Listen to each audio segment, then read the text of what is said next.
Makikipagpulong daw si Pangulong Duterte sa mga opisyal ng LTFRB, LTO at DPWH. Kaugnay ng malagim na disgrasyang nangyari sa Caranglan, Nueva Ecija nitong Martes. Umakyat na sa 34 ang namatay matapos mahulog sa bangin ang isang bus.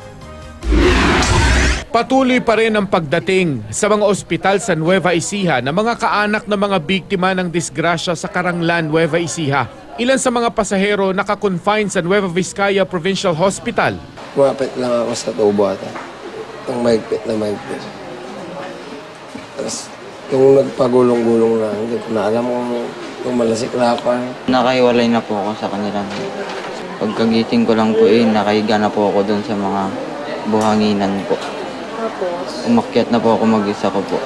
Kwento ng ilan, namatay ang makina ng bus nang mangyari ang disgrasya. Sa taas pa lang, ano na yung kasi yung bus patay yung makina. Hindi naman nagsabi yung driver tsaka yung conductor na ganun na pala. Pero sinusubukan ng driver na buhayin yung makina.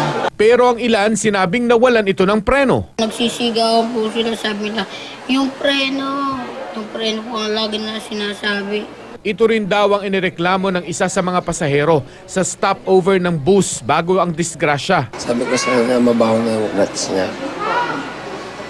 Sabi niya naman, daw lang na napunta sa labot ko. Pero pati preno na pala. Hiling ng mga kaanak ng mga pasahero ng bus, panagutan sana ng operator ng Leo Maric Trans ang nangyari.